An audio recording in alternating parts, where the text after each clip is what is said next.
Welcome to the 2017-18 school year. This is Amy Bowers, and I'm Director for Exceptional Student Services for Dalton Public Schools. This is now pre-planning, and you guys are in time of busyness. There's lots to do, and I wanted to take an opportunity to give you some updates regarding special education services in a way that could give you some flexibility and maximize your time in your buildings right now. In the next 2 minutes, I'm going to cover some topics that include our new staff, what's new in special education, and give you an idea of what your special education related responsibilities are right now during pre-planning and in the first few days of school. As you can see, we've got some new staff, and I want to welcome our new preschool and elementary staff and our middle and high school special education staff. And then also welcome back Mr. Randy Smith, who has been in our district last year but is moving into a district support role as a behavior specialist for us. I want to remind you about our ESS support staff. When I talk about district staff, these are staff that work across the district in all of our schools and all the capacities that we work in special education.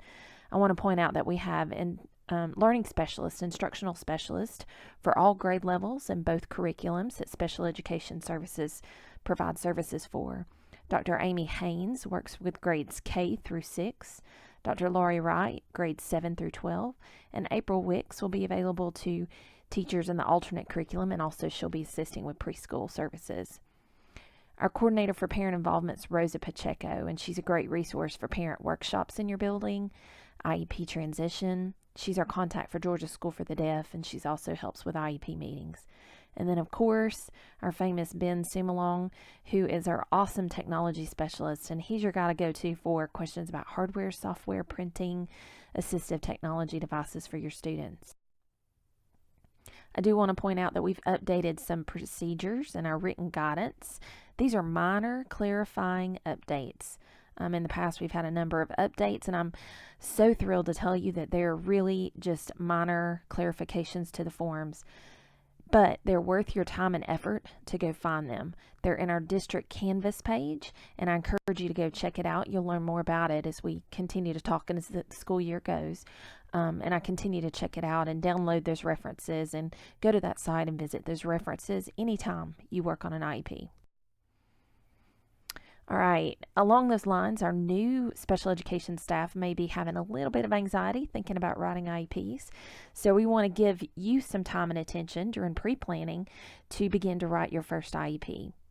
We're going to host an IEP Writing Workshop on August 1st from 1 o'clock to 3:30. We're going to focus on amendments and transfer IEPs. Digital and printed invitations have gone out to new teachers, our contact and lead teachers, and a few other selected veteran teachers. So you have been notified in 2 ways that you're invited to attend, and your participation is expected. Other members of ESS staff are welcome to attend as well, but it's not required, as I know that this is a busy time. If you've received an invitation, again, you're expected to attend, and please don't forget to bring your laptop, your Surface, your device. You're going to be working, and this will be a productive time for you to learn how to write these IEPs. I want to point out just a few notable procedures. This is no change. In the past, we've done peer reviews before submitting IEP paperwork to the ESS office. We have just changed the look of that peer review form this year, and you see a screenshot of it right here. As you can see, we've got some bulleted items that are going to show you what it is that you're supposed to do when you do a peer review of your colleagues' IEP paperwork. As you start to print these and you're the peer reviewer, please start to look at those bullets and review those items so that you and your colleague can work together to learn to perfect the art of getting these IEPs just right and fully compliant before they are submitted and become a part of a student's record. Please note that all IEP paperwork is due in the ESS office within 2 weeks of the meeting date. We do refer to these documents quite frequently, and records are requested nearly every day. So it's so important that we have the most recent documents in the student's file so that whoever is requesting to see those documents will have exactly what they need at their fingertips. I also want to point out our consultation logs. This is no change for returning staff, but do know that if you provide a consultative service, You will need to log that on this consultation log, and it's a very minimal process, but it is a requirement from our State Department. A reminder about the IEP Signature Page. We've shaded the top 4 boxes of this page just as a visual reminder to get those signatures on the form before you complete the paperwork and send it to the ESS office. The first 3 people or roles on the signature page are required members of the IEP team, and so they need to be there, or you need to check in the box if the excusal is attached to that form. The student is a member when transition is discussed, or the student can serve in the role of parent at the age of 18.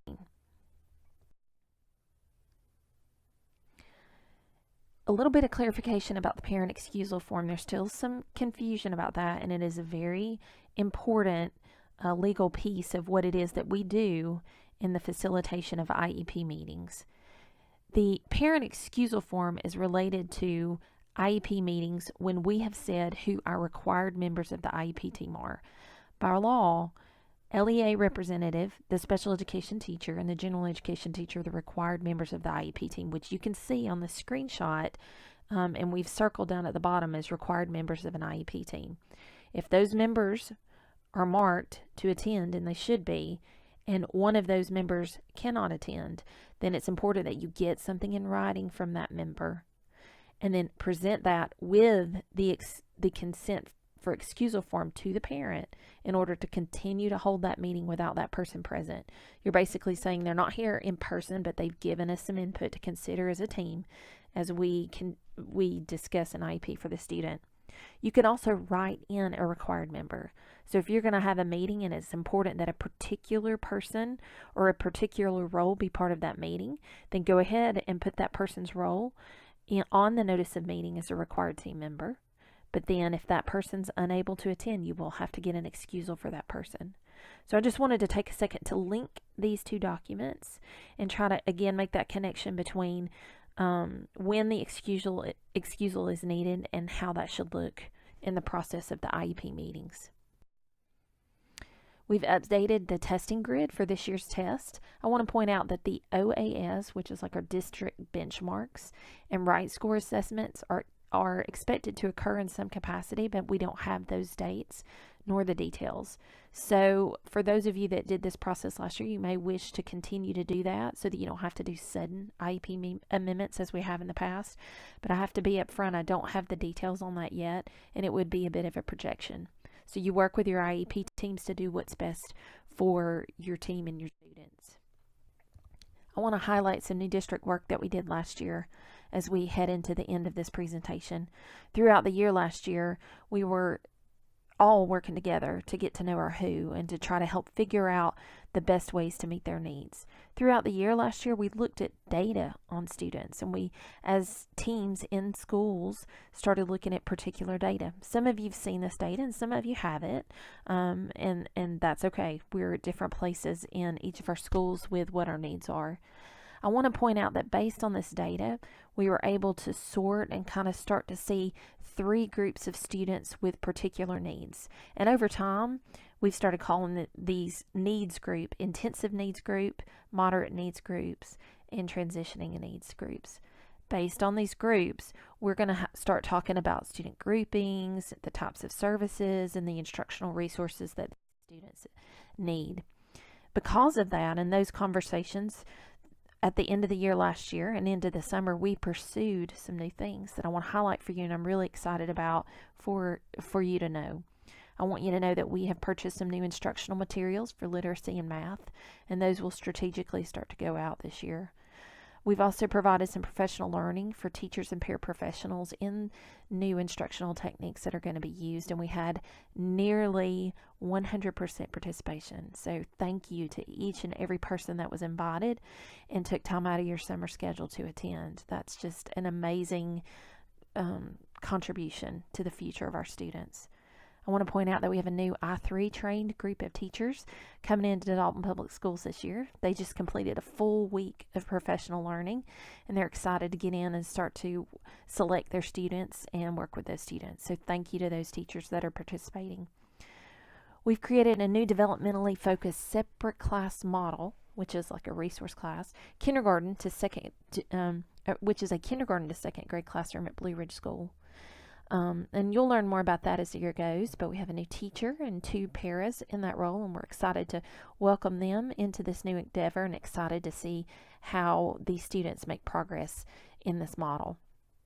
We're going to begin small group reading instruction at the middle and high school level.